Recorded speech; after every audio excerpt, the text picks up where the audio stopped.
that circle with us here, getting to fill us in about the wrestling program. But Jimmy and I, as we've been doing this since 2019, it's kind of been a master class for us, where it was started off as just people that were doing things that we were interested in. We would have them on. But over the last 3 years, we've come back to our wheelhouse, which is, as I mentioned, cross country, track and field, and wrestling. And we realized that flow wrestling, flow track, all the outlets, it's kind of like power four. And even within the power four, it's even a more niche kind of who gets the shine and the publicity. So as junior college athletes and junior college All-Americans, we know that there are a lot of great institutions out there, both at the 2-year and 4-year level. Going through the recruiting process, we've learned about Division III, we've learned about NAIA. And so we thought with our platform, why don't we create conversations with coaches that are at amazing programs and coaching amazing programs that we wish we would have been able to tune into when we were going through the recruiting process. Because Jimmy's in Wyoming right now. I myself is in South Carolina. I'm in South Carolina, but we're both from New Jersey. We're big on traveling, getting out of your bubble and seeing the world. And so we want kids to know that if you're a committed student athlete, and you want to go to the next level, be it maybe not Division I, we can find you an institution that's going to foster your growth and development and allow you to be a very successful student athlete. So that's what we're trying to do over here. So we're excited to talk with you, learn a little bit more about what you got going on, the season you just had, what is in store for the future, hosting the national championships next year, all that sort of stuff. Maybe see if you're friendly with Coach Buckholz, Coach Stanley, and Coach Davis. A lot of people say there is a little bit of crossover between cross country and wrestling. It's an individual sport wrapped in a team sport, and you got to be tough to do both of them. So that's kind of why we, as 103 and 112 pounders, had success at both of those. Well, thank you so much for having me on. I tell you what, like when you start listening to those other three coaches with Buckholz and Stanley and Davis, and then you bring me in, man, I'm like the last one. Maybe you guys saved the best for last. I'm hoping that's what you did. And then another connection with both you guys is obviously, you guys might not know this, but I have triplet daughters that just graduated from University of Illinois that ran track and cross country there. And we had pretty good high school careers. Each one of them won some state titles here in the great state of Wisconsin. And then my youngest daughter is a senior in high school, and she's actually going to run for Coach Davis at UWL. So when you guys start talking about cross country, I really kind of had to learn a lot about that. And like you had said, there's a lot of similarities between cross country and wrestling. I mean, we talk about dark water, dark places, deep water. We start talking about those demons coming in, the self-talk, and then that little wolf, on your shoulder when you're getting around that last turn. That man, I learned so much about cross country. My wife ran high school track, but she never did cross country. She played basketball and volleyball in colleges in the Hall of Fame for those at her college, but we didn't have any experience in cross country. You two will get a kick out of this. Our first junior high cross country meet, my wife and I both brought like chairs, lawn chairs. We thought we'd just sit there. We thought we'd sit and watch the race. Nope. We found out pretty quick, you better have your running shoes on because you're going to see these guys 4 or 5 times on the course. And we're going to run with them and get from point A to point B. And just a huge respect for those three coaches I mentioned earlier with Davis, Buckholz, and Stanley, and just amazing men, but leaders, and they got it going on in track and field. It's Track Town USA right here in La Crosse, Wisconsin. We try to keep up with them with the wrestling program. Yeah, no doubt. The athletic department at La Crosse is second to none, and it's cool to see what you guys have going on. We did not, I don't want to speak for Jimmy. I did not know that your daughters were runners, so that's super cool. And I always tell the new parents, 'cause I'm a cross country coach down here in South Carolina. I always tell the new parents coming in, or whether they're coming from the middle school or new to the high school, that this is the only sport that if you want to be a spectator, it requires you to actually be in shape because you're going to need to be moving around on the course. It's, the first meet that they come to, they're like, this is insane. Like you're going all over the place. And I'm like, yeah, you're more than welcome to come to practice too, because you're going to need to be in shape if you want to cheer for your son or daughter. Yes, it was awesome. It was a great experience for my girls. They had the triplets all went together to University of Illinois and had a great time there and fought through some injuries. But in the end, man, they had a great experience at the university and their teammates and their coaching staff and just to run in the Big Ten and some of the beautiful courses they got to go to and some of the championships they got to go to. It was a really great experience for everybody involved. Yeah, no doubt. I can only imagine the Big Ten is a monster in it of itself. You know, if you can get to the top of the Big Ten, you can get to the top of the national championship. So all the kudos to them for being Big Ten athletes. That's pretty impressive. And I'm assuming they're all distance oriented student Yeah. athletes. Yeah. Yeah, they're all distance girls and ran yeah, indoor and outdoor Yeah. track as well throughout their career. But all three graduated last spring and out doing things. And Cora is out actually at Smith College getting her master's at an all women's Hmm. D3 school and Massachusetts, coaching. right? Yes, Yep. coaching. Just talked to her this morning. Just and she's coaching cross country, track and field, and getting her master's and loving it. I told her I don't know if you want to go into this coaching world. She goes, Dad, I want to do it. This is what I want to do. I was like, all right, you're very passionate about it. Let's run with it. And I think she's going to have an amazing career. Very cool. Very cool. Well, ladies and gentlemen, we're in it already. Uh, but before we do, Coach Dave Malecek from University of Wisconsin La Crosse, if you haven't figured that out already, is joining us this afternoon. We are excited to have you joining us for another live episode of Airey Bros Radio. But before we get into the episode, you all know the drill. Make sure you are subscribed on YouTube. Hammer that like button. Every view, review, and share helps us grow and give back to the sports we love. So make sure you do all those things. This is a value for value show. So if you're getting any value out of anything we're doing over here, please give us a little value back. Click on that link, buy us a coffee.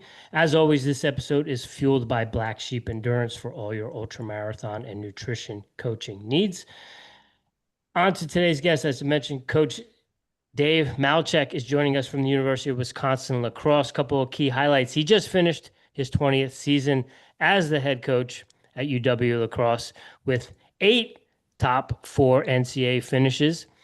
He is the NWCA, National Coach of the Year in 2023, 2024, and 2024 and 2025.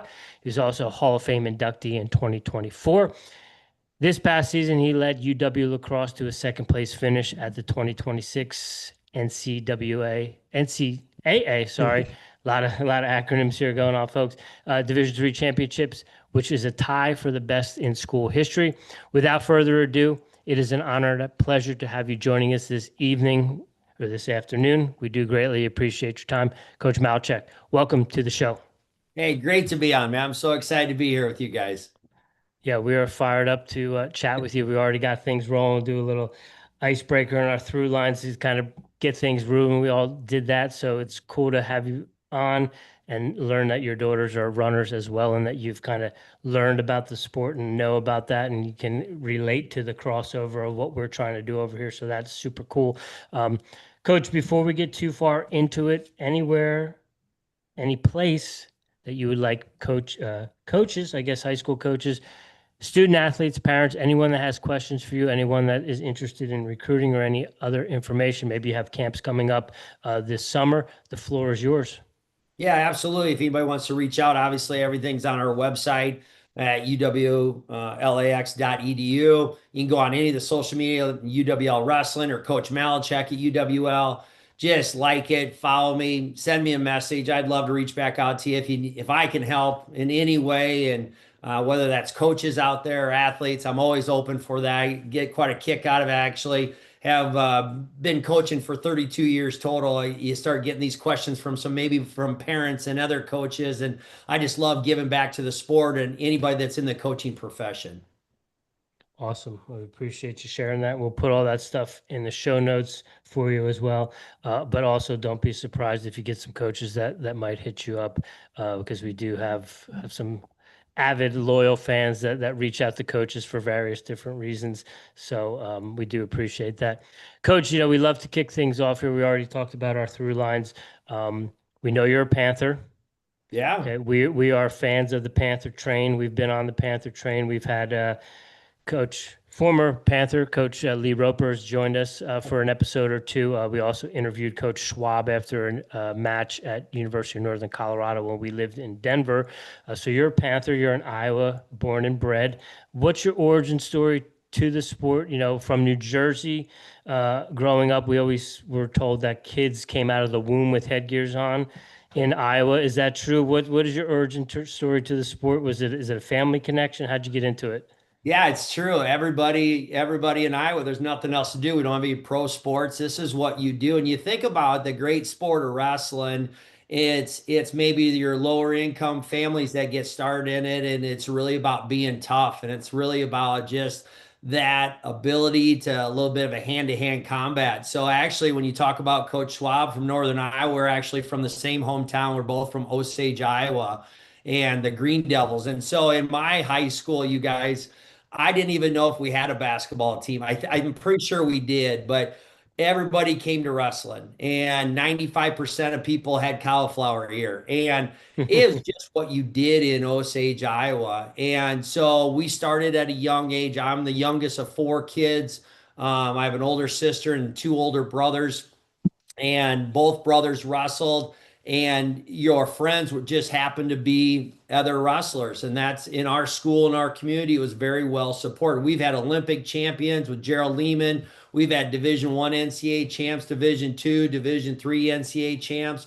I was very fortunate that my high school coach Bill Andrews and Bruce Goss were both in the Hall of Fame in the state of Iowa. So that's just what you did, and I loved it. I also had an opportunity to play football in high school, but everybody growing up, everybody's uncle, everybody's dad, everybody's grandpa wrestled. And so when you went to a high school match, and I haven't seen this quite yet in very many places, but when we were high school for the bigger matches, the gym was packed. You had to walk through people to get actually to the mat to wrestle. And the place went nuts. And that was the biggest event on Friday or Saturday nights in these small towns in Iowa. Our town was about 3,500 people, and it was amazing. And every year at the end of the year, obviously our state championships in Des Moines, Iowa, at the barn, they used to call it. Our town was 3,500 people. Man, if you were going to rob a bank, that was the time to do it in Osage, because about 3,400 people went to the state tournament.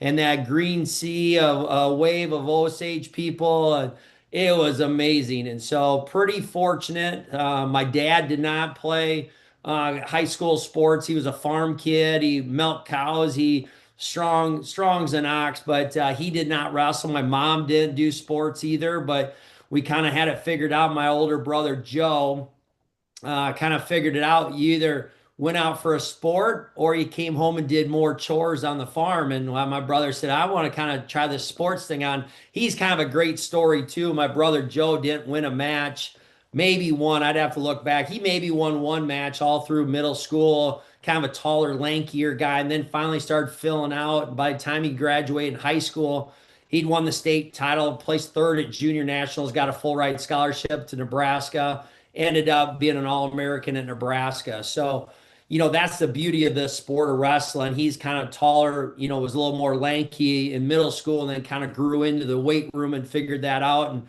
both my brother Dennis and I kind of figured the weight room thing out as well, and had some success in football and in wrestling. So, yeah, I tell you what, I probably tell more people when they ask where I'm from. I tell them I'm from Osage, and oh, okay, yeah, they know right away. I tell them from La Crosse, that track school. Yeah, they're really good in track. But now we've had some success in our high school. I'm really proud of it, and love going back and watching some matches. That's awesome. Coach, we talked about your our lacrosse through lines with you too, but we may have an Iowa through line with you as well too. I would imagine you've crossed paths with Coach Jim Miller at some point in time. Absolutely. I was just on the phone with him 2 days ago. Okay, he's also a former guest of ours as well too. Okay. Yeah. So Coach, Coach Miller recruited me. He was actually, I didn't like Coach Miller when I first met him. This is a funny story. I did not like, because he coached Charles City, which was the other rival school right by our high school. And so they were class 3A, we were class 2A, Osage was, and they beat us in a duel. And I didn't like their coach. I was in the stands as a sixth grader. Like, I don't like that guy very much. He just beat my brother, and they beat our team. And So I kind of knew who he was. He ended up going then to Northern Iowa, and he recruited me to go there. End up wrestling for him for a couple of years, loved it. And then he left to take over the head coaching position at Wartburg. And then in the fall of 2000 or the summer of 2000, he called me and said, "Hey, why don't you come be my first full-time assistant coach?" So I left my teaching job and in Cedar Rapids, my coaching and teaching job, Cedar Rapids, Iowa, and took a full-time assistant job at Wartburg, and he paid me $22,000. I thought I was the richest man in the world to be in college athletics. And 22,000, I spent 6 years with him and Jim, and we won 3 national titles in those 6 years. And he did nothing but I can't thank that guy enough. He did so much for me to develop me as a coach and prepare me to where I'm at today, to all the things that he helped me and shared in situations. I still reach out to him all the time. And I have to laugh because Jim then has been quite the mentor for me throughout all these years. But my first probably 4 years, 5 years up here at UW La Crosse, it was really, you guys, it was hard because I just left Wartburg. We're defending national champs. Now I'm trying to beat them. And then the kicker was my wife graduated from Wartburg. So I was kind of stuck in the middle a little bit. The worst part was that they were beating us my first couple years, and I had to send a check back to Waverly or Wartburg to pay for her schooling. We took over her student loan. So it was just a bad time, you guys. And so we got through it. But yes, that connection of Jim Miller is an amazing man, and what a mentor, and so good for Division III, but really great for coaching in the sport of wrestling. Could you always know you wanted to be a coach? Yeah, seventh grade with Jim Van Syke. I'm sorry, Craig Van Syke. Yeah, I just saw how he acted as a teacher and a football coach. And I was like, you know what? I want to do that. He got to wear comfortable clothes. He had tennis shoes on. He was running all over the place as a middle school PE teacher. I was like, that's what I want to do. I knew from day one, well, seventh grade, but my career, that's what I wanted to do. So you had a rich tradition at Osage, and then you coached at Wartburg, and you had Jim Miller as the college coach, and then someone to help you in the ranks. When you left for UW La Crosse, what did you do right away to try to put those traditions in place? That's a great question, Jimmy, because I think the biggest thing is we are so different. The state university system and schools are so different than a small Iowa private school. And there's a million differences, pros and cons to both. But I wanted to come in and kind of put my own imprint, my own stamp on this program and what we could do at UW La Crosse. And so at the time, Mark Guthrie was the head track coach, and we had success there and tons of success in the football here at UWL.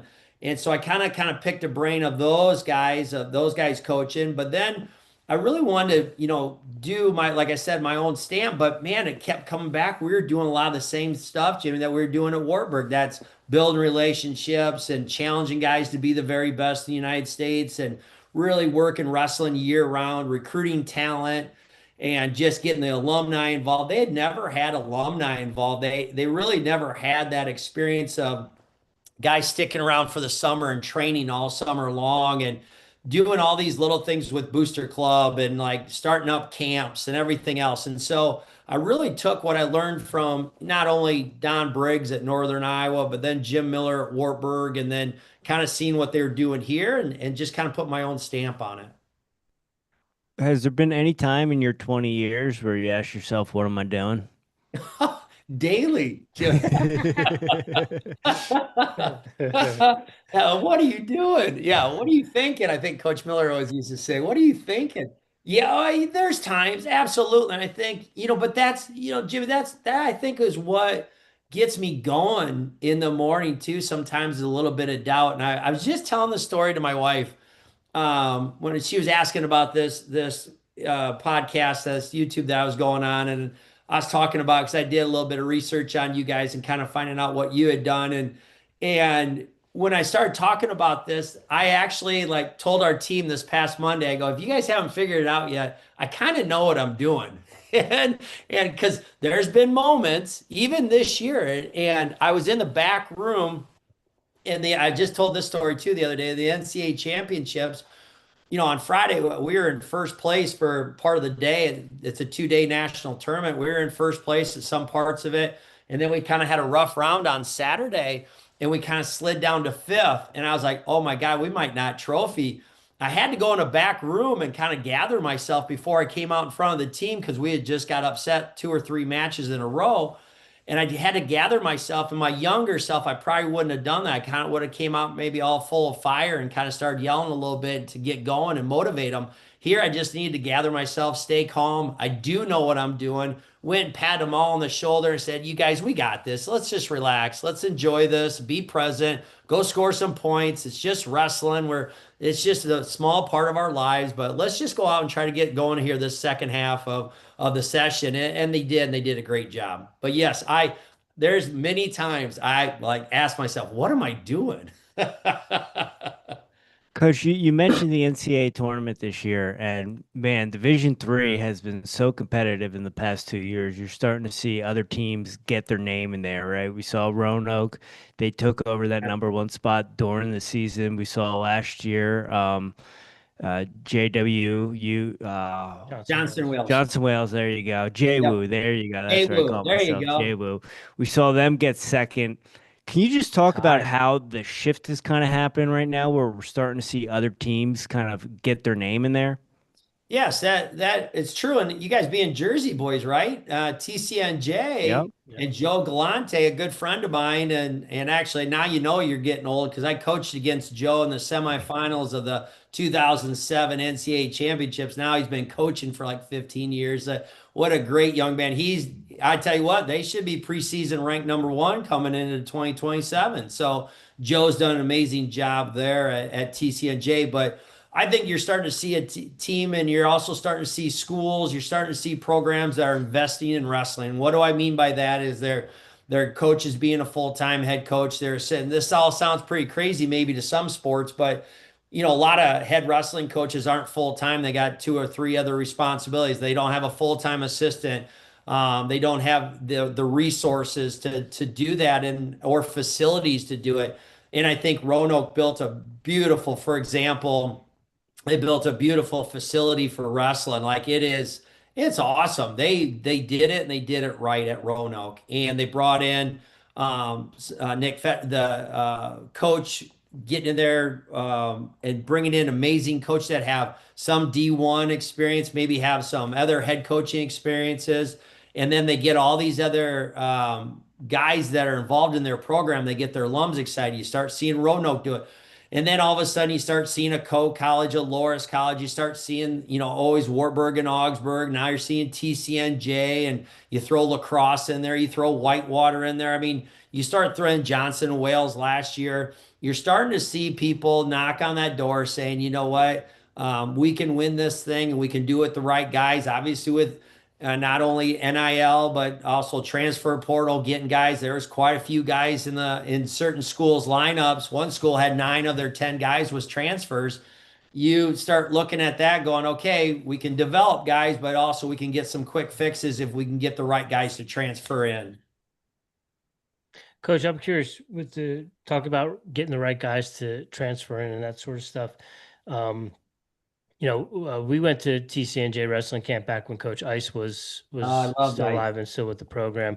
And he was, a lot of our friends, Dan O'Cone, Vinny Santinello, some of these guys were Division I wrestlers that found a home at TCNJ and propelled them. Is that something you're seeing a little bit more in the NIL era, a little bit more, where some Division I guys are trickling down to the Division II or Division III level? Yeah, you're seeing some guys. I'll give you an example too. Is like we got our national champ this year, Tanner Gerber. Was a 4-time high school state champ, Cameron, Wisconsin, small schools, and then went to North Dakota State and wrestled there, but was injured and then transferred back to us and wins the national title. He got 3rd last year as a freshman. He got 1st as a sophomore this year.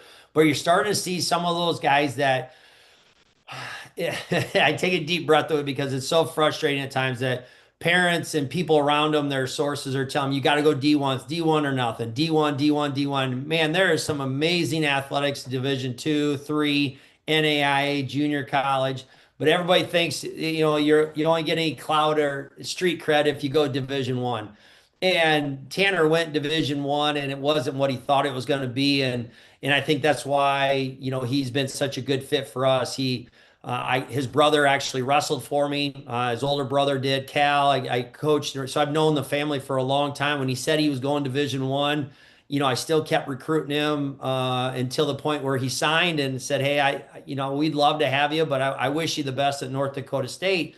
And then, he went in the portal, and all of a sudden he's the first phone call was to us, and it was awesome to have him back as a team leader and a great athlete. But back to your original question, yeah, I think you start seeing it trickle down. I think that's why that portal's got so many guys in it. I think that for wrestling, I can only speak wrestling, but I think that, a lot of people rush their decisions and don't really think it through, and they think it's a step down Division III. And man, there's some really good wrestling. As you see in track and field, UWL, Sam Blaskowski's beating all those guys in the sprints, and he's Division III. So don't tell me there's not great athletes in Division III that can compete with anybody.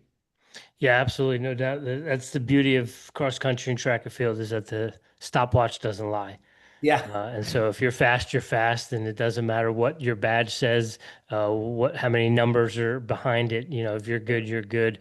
I'm curious, as a coach, from your perspective as a recruiter, when you're talking about that D1 or bust mentality, do you think that you see that more from the parents' perspective, or are you getting that when you're talking to kids that's their mentality? Whose mindset is that more of, from the parents or the kids? And this is my opinion. I could be wrong too. I definitely think it's parents. I think it's parents. They need to tell everybody in their community that their son or daughter's going Division I. My daughters, they won some state titles in the state of Wisconsin and did pretty well at some other events, but they looked at Division III schools, they looked at Division II schools, and they end up choosing, Illinois. But they were fine with running whatever division. They wanted to find the right fit. And so, but they had heard it so much from their dad and their mom. I think my wife was in Division III. I wrestled at Northern Iowa, so we had a good mix of Division III and Division I to find out what's a good fit for you. And so I think it goes back to the parents, and we still deal with it all the time with parents. Like it's just like, well, if we have to, we'll go Division III. And like you were saying, the stopwatch doesn't lie. Hey, these guys go to some workouts and they just get their butt kicked here at these clubs. We have amazing clubs in the state of Wisconsin. They go to these clubs and they are just getting worked. They're not scoring any points. And they're like, there should be a wake-up call like, hey, maybe I'm not as good as my mom and dad told me I was. And so, but do I think guys transfer back to Division III or to us because it just wasn't a great fit? They missed home. They wanted more focus on school. They wanted to wrestle year-round, but maybe not make it so much a business. There's other reasons why they leave. But I also think, too, like, the parents, we really try to recruit the parents as well and spend time with them and educate them as much as possible and tell them the differences between all the divisions, but also it's good wrestling in every division. Coach, we know when you're building a squad, you want that team culture. You want to kind of develop guys. What's your balance of developing guys, getting transfers in, getting guys who might have took some time off? How do you kind of like to balance that? That's a great question, Jimmy. I think the biggest thing is we take great pride in developing guys. If we could develop all of our guys and have no transfers, ideally that's perfect for us at UWL. You're coming in, getting amazing education, getting that opportunity to really see these guys grow. And like when we hand them back, they're better young men. I mean, if we did that, then we did our job.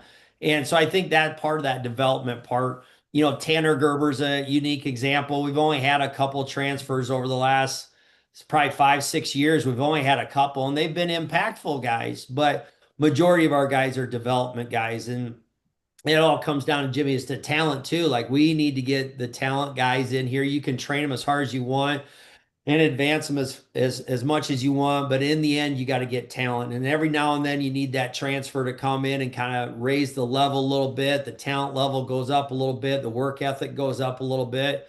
and it really helps your team. But for our team, it is about development. And when you get in our lineup, and that's kind of unique with us at UWL, and I don't know how it is with the track and cross country programs, but for us, we very seldom will we have an All-American in the lineup as a freshman. It's usually their junior, senior years. They've had a couple years behind somebody, and then they get to explode on the scene. Like a Tate Flaggy got fifth in the country for us at 184 pounds this year. He was a backup last year. Tyler Dormanen was a backup last year as a sophomore, freshman, sophomore. As a junior this year, he's high as ranked as fourth in the country. So we really want to develop those guys if we can get those guys. And then a guy like Joe Pinky was a backup. He was third string last year, and he had a good spring, had a good summer, and he ends up getting seventh in the flipping country for us this year.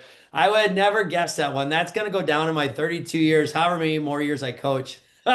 Joe Pinky gets seventh in the country. That I'm trying to give you an example of how like it's not that he wasn't talented, it wasn't good. It's just he hadn't put it together. As a coach or anybody looking, and no one thought he would do it except Joe thought he could, and by God, he did. You mentioned that depth and having guys who don't start for the first 2 years and then they come in and they're all Americans. Yep. How do you keep those guys motivated, right? Guys coming in from high school that have credentials and they expect to set the world on fire, and now they're backups, a place they might have never done in high school or middle school. How do you keep them encouraged? Yeah, that must have been a hot topic. I mean, everybody's asked me that question a lot this year, the last couple of years, because we've had guys do that. And I think the biggest thing it comes down to is communicating with these guys and making each guy, we make a real conscious effort. We only have 35 guys on our team. We have a roster limit. So we can't have 50, 60 guys like a lot of these private schools and just a ton of numbers. We don't need numbers at UW La Crosse. We've got to find the right 35 guys on our roster. And so I think it really comes down to building that relationship with each one of those guys. And we do it numerous different ways, but just an overview of like building that relationship with them and communicating with them. And that's one thing I'm always trying to get a little bit better at, getting better at communicating with them, not assuming that they can't read my mind. They got to make sure that they feel wanted, that they feel welcome, they feel safe, they want to be there every day. And then the older guys start talking about it. But I'll tell you the biggest thing, Rich, Jimmy, we've had guys 3, 4 years in a row now step in as a junior and be in the top 3 or 5 in the country. They saw the pattern. They see other guys doing it. So there's not that big a rush like, oh my God, I have to get in and do it. Because there's other schools that have reached out to guys, and said, hey, why don't you come here, be a starter right away? Or when we're recruiting these guys, they're like, well, if you go to La Crosse, you're not going to start right away. You're going to have to wait. So a lot of teams use it against us. And that just shows me that they don't believe in them, these guys, as much as we believe in them. So this recruit tells us, hey, the other coach said I can be a starter right away. And you're telling me I got to wait 2 years. So we communicate, build that relationship, and talk a lot about like, hey, but when you do get in that lineup, you're going to be one of the best in the nation. You could go somewhere else, be a starter. You might never get on the podium. And that's happened quite a few times where guys didn't pick us. They picked somebody else, and that's okay. There's enough good wrestlers out there. But when you get to that point, you get in our lineup, man, you're going to be one of the best in the nation. Well, Coach, talk about being the best in the nation. We tied for second this year. Yep. Or not tied, but tied the school record as the highest finish in program history. And this was the 8th time, I believe, that you've done podium finish. Where does this one rank for you? Well, it's kind of like picking your favorite daughter, right? No. And these guys know this. They know this, and our coaching staff knows this. I did a terrible job. We got probably 6 trophies, I think, in a row my first 6 years. And I just kept taking the trophy, put it in the trophy case, and move on to the next one. Next day, like, let's go. And then we went on about an 8 or 9 year gap, maybe 10 years without a trophy. Got 5th a bunch of times, as 7th. And then all of a sudden we got 3rd in 2024. And I was like, oh man, I did the same thing again. I took the trophy, put it in the trophy case. All right, next year we're going to do it. In 2025, we were going to do it. Ranked number 1 going to the national tournament, and we finished 5th. And it was a long year last year, you guys. I'm not going to lie to you. It was the longest year of my coaching tenure because we had the guys to do it. And then I start pointing fingers at myself. Maybe I didn't, we trained a little differently. Did I not mentally have them ready to go? All these things. And it just was the cards were dealt to us, and we got fifth. And we came back, and we had 9 seniors. They all graduated. And then we had all these guys that had never been in the lineup. Of our 8 national qualifiers, only 2 of them have been to the national tournament before this year. And so this group came in, they were so relaxed. They were fun all year long, and they were very consistent. I want to talk a little bit about this with this group. And this is going to be a really long answer to your question, but I think I can get my point across, is that they were just such a unique group of so laid back. They were a lot of fun. They talked all year long, like they knew about the pressure the year before in 25, and they didn't do a good job. But coaches didn't bring the right energy. I mean, they had all these little things, but they said, we're going to come every day. We're going to be present. We're going to enjoy wrestling. We're going to score a lot of points, and we're going to have a lot of fun. And they did that from day one all the way to the NCAA championships. And they did it this week when they got back from spring break. They are so present and like so laid back, and in a good way. They work their tails off, but they are so funny, and just there's comedians, there's dry sense of humors, there are guys that just go with the flow. But of those 35 guys, they just all kind of came together as a group. No one ever, you guys, hit a panic button. People on this campus hit a panic button. We got 6th at national duels. I don't know the last time we got 6th at national duels. We got beat at conference. We hadn't lost conference in 9 years, and we were going for our 10th in a row, and we got beat. And everybody starts panicking outside our wrestling room. Alums start calling, texting, what's going on. Other people on campus are like, hey, is everything all right? What's going on with wrestling? I said, everybody relax. We're confident in our guys. We're confident in our coaching staff. We're going to be okay. These guys stayed true to their word. They were relaxed. They enjoyed it. They had fun wrestling. They were present, scored a lot of points, and loved being around each other. They got 2nd at the region qualifier. And then we're getting ready to leave for the national tournament. And our leader, Tanner Gerber, our national champ, shows up with bleach blonde hair. And I said, what are you doing? He said, Coach, I got to bleach my hair, man. The whole team's going to do it. I said, no, they are not. So I went around to all the guys. I said, do not do this. Do not listen to him. Don't do this. And I was kind of joking, but I wasn't. And all of a sudden, the next day, they all showed up. All 8 guys for the NCAA meet had this bleached blonde hair. And I'm like, you guys, I'll tell you what, you better be some tough son of a guns if we're going to show up, because there's going to be nothing worse that you don't perform and you're walking around with this bleach blonde hair. Well, they took it another step, and they all got big gold chains and sunglasses and bleach blonde. And I'm like, this is so not me. It made me relax more. It made me just go, you know what? I need to be present with these guys. And we end up getting the best finish we've had, in program history. We finished 2nd 3 times. I've had 08 and 2010, 2008, 2010, and now 2026. So this group has been one of the most fun years I've had, with the most difficulties, we've had injuries, we had everything, but man, they just stayed so consistent and persistent, and just really enjoyed and being present. And it was an awesome year to be around these guys. How do you stay calm, cool, and collected when they all show up with chains and sunglasses and bleach blonde hair? I'm similar to that. Like, if you're gonna do something that bold, you got to show out and like really like perform. It's the same thing with like hot pink spikes, or like when the high socks were a thing. Yep. I'm like, yeah, we're not fast enough to be doing that. Yeah, So how do you stay calm, cool, go with the flow? We had a coaching meeting right after that. I said, I don't know that we're good enough to walk in there with bleach blonde hair. Like in wrestling, at youth wrestling, a lot of kids will shave and do a mohawk, Mm-hmm. and then like, you better be pretty tough to wear that. Most of the time, it intimidates enough kids at that younger age that they kind of get scared, and they're wrestling the kid with the mohawk, and the mohawk kid usually wins. And so now it's like this bleach blonde comes in, but it just kind of set a tone, and everybody relaxed. And I'll send you guys a picture of this photo I took of them with the trophy. Like, the group I was dealing with, it was awesome. But staying calm with that, I just know, I told you guys earlier, I've been coaching 32 years. And I think one of the things, my best coaching is still ahead of me. I feel like I keep getting a little bit better. I keep making changes, and I always thought to myself, if I stop trying to learn and stop trying to get better, or I don't want to change, then I need to get out of coaching. So what I do now compared to 2007 or 2016 or even 2024 is different, whether it's how I talk to the guys, how I react to things, how I implement things, whether it's technical things or within the program or the mental side or we got rid of all of our rules. We don't have any rules on our team. It's I want to make sure I clarify this. We don't have rules, but we have expectations.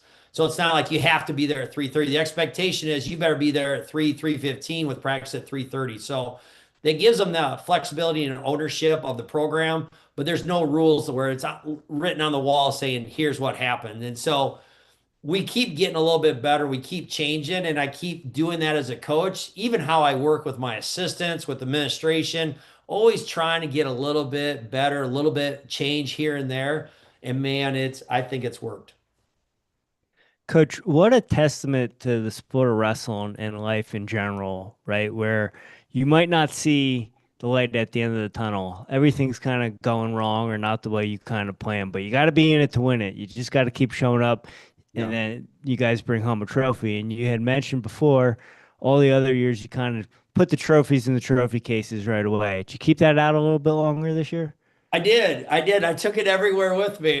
Nice. I ain't kidding you. So we had spring break right away. We had a blizzard here in Wisconsin. I drove through a blizzard on Sunday, the day after the NCAA championships back from Iowa. We drove through a blizzard, a really good blizzard to get here, to get home. And I got home and we live out in our homes in 5 acres up in the bluffs and in the valley. And I had to push snow with my tractor. So I took the trophy out with me, put it on the tractor with me, and I pushed snow with it. We have a hot tub. I put it on the other side of the hot tub and I was getting ready. I took it everywhere. I buckled it in my truck and went and showed it to people, took pictures with it. And I mean, this is like the eighth or ninth one, right? And I never done that with any other trophy. I took it to our AD and took my picture with our team chiropractor, our strength coach, everybody that we have that was important to the program. We've been taking pictures with it.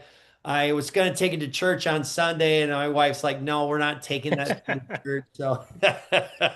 So, that's the only place I didn't take it. I had it at home for a full week and just kept taking pictures with it. Do you think that's just a testament to getting older, wiser, and being present? I think so. And I think, talking to those other three coaches that you mentioned at the beginning, three of the best track coaches in the United States, having conversation with those guys, they weren't happy. I can't remember how many years ago, it was 4 or 5 years ago, they got fourth or third. That's not the standard at UWL for track and field. And having a conversation with them, man, don't take that for granted. There's 100 and some other schools in wrestling that would love to have a trophy, and you don't get one. I don't want you, or you get fourth. I don't want you pouting around. There's, most schools would have a ticker tape parade, and man, to have a whole day off of school if you got a trophy at some places. Here, you don't win it, they kind of look at you like, well, did you have a bad tournament or did you have a bad, track meet? I mean, our men just got second on the indoor and our women got fourth. And there's a little cloud around like, man, why didn't we win that? And like, yeah, I don't think people sometimes realize, or we take it for granted, how hard it is to get one of those trophies. But to your original point, I think the age has helped me a ton. I think now I start feeling like maybe I'm towards the end of my career, that you really start appreciating these little things and kind of coming to grasp, like, I've been doing this 32 years. I've been 20 years as a head coach here at UWL. We've never won a team title. We won national duels in 2022, but we've never won the NCAA tournament at the end of the year. We've been second, third, fourth, fifth, seventh, whatever. And you kind of come to grasp with that and like, hey, these times are limited. Let's enjoy what we did do. And we were doing some amazing things with our program. Coach, it's awesome to hear that you've been enjoying it and taking it from a different approach as other times as a younger coach. I'm curious though, in this enjoyment, when did you start planning for 26, 27? Well, when I had both hands on the wheel driving home through that, it comes down to, like, I think it's a beautiful time to reflect on all things you do. I mean, I look at like the big picture. How did this year affect my marriage? Was in the good and the bad? How did it affect my relationship with my daughters? How did it affect my relationship with the rest of my family? Like, can I get better at communicating? Can I get better at being a better dad, being a better husband? Because, right, we're just doing a sport, you guys. We're doing a sport with all that's going on in this world. And I don't want to get into all that, but man, we're doing a sport. And if you can't enjoy this and maybe I shouldn't be doing it, but I do love doing my job. I love being around the guys and like it was that day, that next day on the way home. And then on Monday, of course, the my assistant coach, Zach Cook's amazing. He does a great job. He already had the stats on who's got returning points for next year, you know. And so that TCNJ team kept popping to the top. So we got to make sure we're doing everything we can to make our team the best that it possibly can be by next year. But we get a whole year to do it.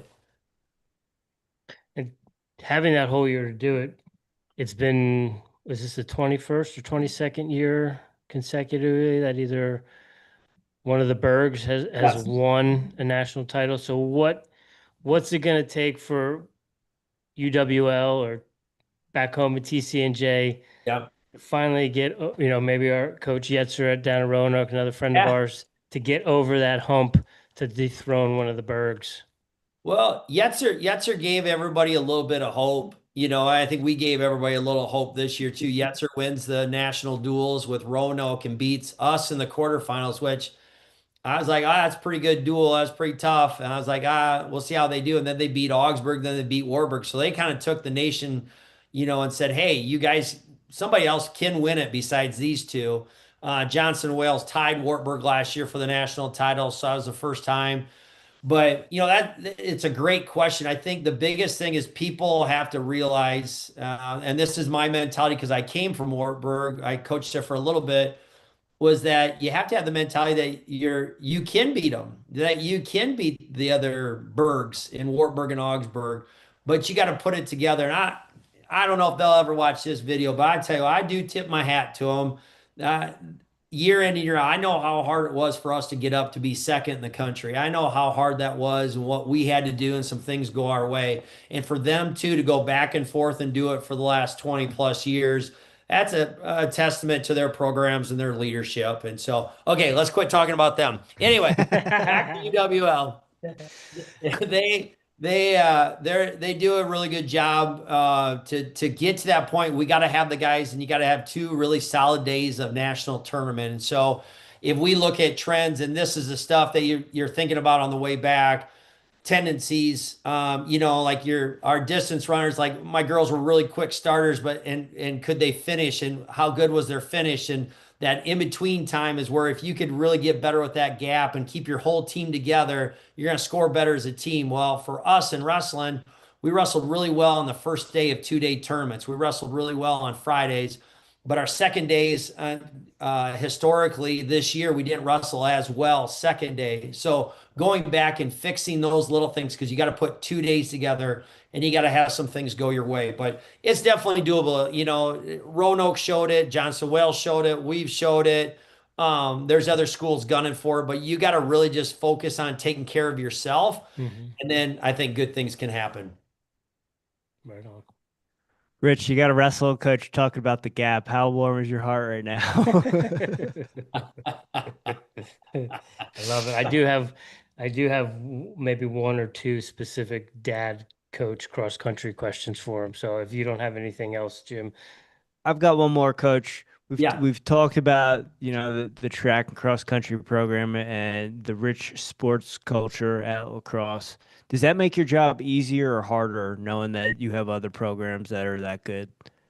I think it makes it easier because those guys, and I'm older than all those guys by a long ways. And I stop in their office, I catch them. I have coffee with Nick Davis every other week. I go to lunch with Stanley because he won't buy. He's so cheap. So I always got to buy him lunch. But Buckholtz is awesome to stop in his office. Man, you would be a fool not to go to their office and ask them questions on what they're doing because they're all winning national titles, but they all do it differently.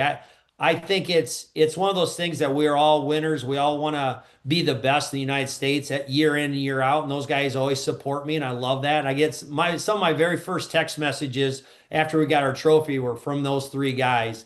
But we were also in the hotel in between rounds watching an indoor track and field or all around the computer. I'm supposed to be watching film, and I take a little break and watch track and field. So I think it's easier on some things because I have these amazing resources, but I do think it's hard because in my brain, I think that I don't think people realize how difficult it is to get that trophy. Some guys will coach their whole wrestling career and never get a trophy.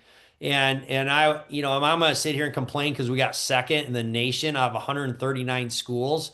So I just it's both sides of it, but I'm gonna say it's easier just because of the resources for other coaches to talk to. Well, when you talk to all three of those gentlemen, let them know that the Airey Bros said what's up, and I will. it was fun to watch the indoor national championships as well as the Division III wrestling championships. It was like the best weekend of our fan lives as cross country and wrestling geeks that we had. Like D2, D3 wrestling, and then we also had D2 and D3 track and field on in the same weekend. It was just like. I wish I had more computers so I could have everything going on at once, but I just had like multiple tabs open up and I was just clicking back and forth Yeah. to watch all that. Coach, I'm curious, as a girl dad of triplets, cross country runners, is there, was there, was it like standard 1, 2, 3, or did the pecking order change meet to meet? Amongst the three triplets? Was it like one was always one and three was always three, or was it kind of like a rotating competitive thing? Yeah, it was a unique situation. Obviously, we didn't know going into what we actually were going to have happen with all this with all three of them. But Cora was probably more distance, won state 32, and held the state record for a long time with a record at the course and state cross country. Won a couple state titles in state cross country. Lydia won the 800 at state. Amalia won the mile, and there's a girl and that ran from Wisconsin. Now she's got the NCAA record in the 800. Roisin Willis is from Wisconsin, and the only reason Lydia won a state title we joke about is Roisin was out on the West Coast doing the Olympic trials, same time the state high school tournament was going on. So meet was going on. So anyway, they all did their own little thing. They all ran different events, but they had an amazing 4x8 relay that they had when they won a state title with the 4x8. That was kind of they loved that. They all could run a really good 8. But yeah, there was a little bit of pecking where Lydia had a little bit more speed. Amalia was a little bit more of the mile, and Cora was more of the distance. And then Cora had probably more success in the cross country, where Lydia and Amalia probably had a little bit more success on the track side. Okay, awesome. And so from a wrestling perspective, Yep. we know that brothers that are wrestlers and training partners, even if sometimes if there's 11 years between the brothers, those practices can sometimes turn into fist fights or Yep. maybe not Yep. talking for a couple Yep. of days or what. How was that dynamic with the girls? Yeah, I think there's times they couldn't run together anymore. Yeah. I'm gonna one step you. I think you know what I'm talking Oh about. yeah. Yeah. And so I think they struggled with that at times. I think they got better at it at college, of having different teammates. I think that at home, yeah, it was tough. And we didn't talk. It's kind of funny. A lot of parents ask, what'd you guys do? Did you get this special coach, or did you have the nutritionist and all these special things? No, we didn't do any of that stuff. We taught them the other stuff: accountability, consistency, hard work, being a good teammate. Yeah, I'll tell you, because you got both worlds with you guys. Like, I put them through some wrestling workouts, and they are tough. I mean, they are tough. We carried some beams up and down the hill. We had sandbags, we had battle ropes, we had sweats on. We had it hot in the garage, and then every time they'd go a little further on airdynes, we'd open the garage door, and it'd be about 100 in there, and just getting them tougher because I kept telling them no other track girls are doing this, no other cross country girls are doing this. We got to have a little wrestling mentality here. So They we got these log beams of wood beams, these landscaping beams. I made them carry it up and down the hill together, kind of like Navy SEALs. And oh my God, they loved it. It just made them tougher. So we had some good lifts and some good workouts here at home. That's awesome. That's awesome. That kind of answers my last question, which would be, what was the balance of, Yep. wrestling coach versus being dad? Yeah. And I think one of the biggest things that I do with our guys, I treat them just like my kids. Like, hey, what'd you think? How'd you do? Hey, I love you to death. Great job. I really did. And it was a beautiful thing, you guys, that I didn't run cross country. I had no idea what I was getting into.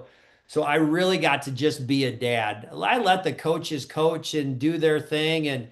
And I really got a chance just to be the dad and support them because I don't think I have to ask the girls. I don't think we ever had a race where all three were really happy after a race. We could always had one that wasn't happy. And so it's one of those things like you got to be that dad and let them talk and let them go through it. But we got back in the vehicle. I just always told them how proud I was of them. And you know what? We love you to death and where you want to go get something to eat type kind of thing. I loved it. I just got to be a dad. It's awesome. I Coach, appreciate you sharing all that yeah. stuff.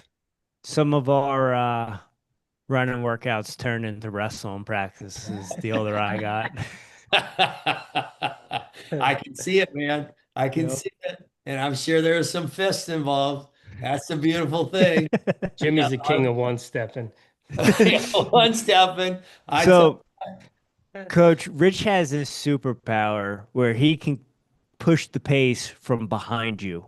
Yeah. This like Jedi mind trick where he'll go, lead, you go forward. And I'll go, no, because that's going to be worse than me following you. Yeah, he's got that too. I can see it in his eyes. I can see it. I can see it. That's awesome. Final four, Rich? Let's do it. All right.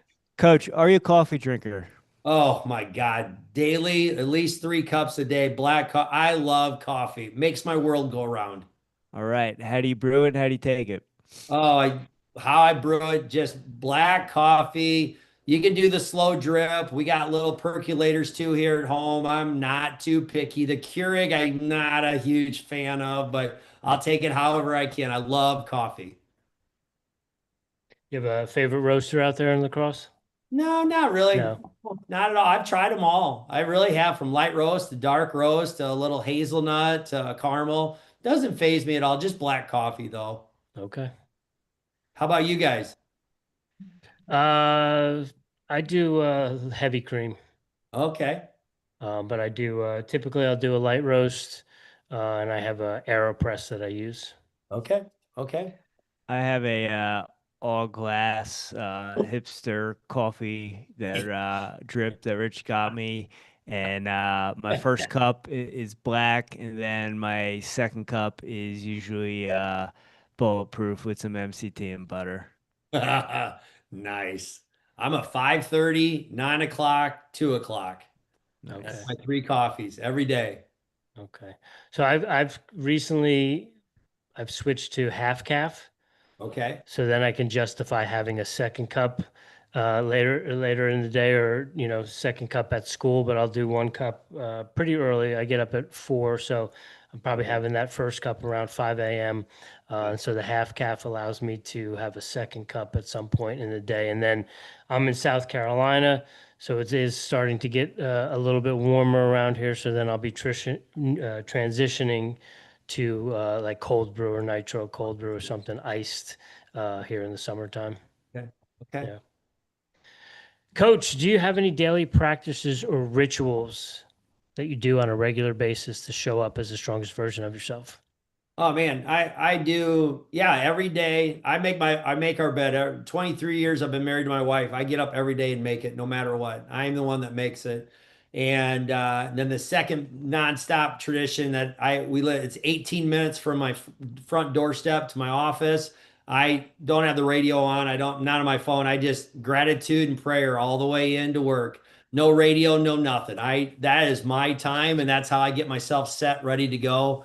And those things make me the best version of myself on the way to work. I like it. I might have to switch to no music or anything on the way. I have a little bit shorter commute, but sometimes I think maybe the music gets me a little fired up, or depending on the podcast, that could get me a little angry too. So maybe I need the silence for the 10-minute commute.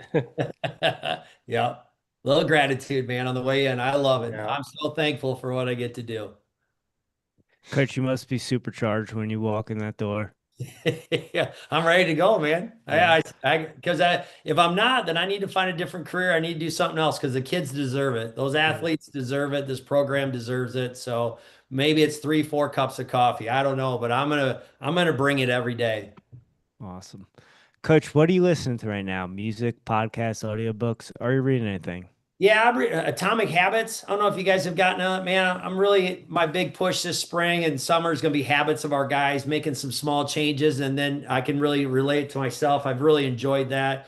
Actually, got that book from my daughter Cora, who's out at Smith College. Any podcast with wrestling on it, any motivational ones. Wrestling changed my life was big for a while. And that one's kind of changed a little bit. And D3 Wrestling with the Bonaventure brothers. D3 Wrestling is a really good one.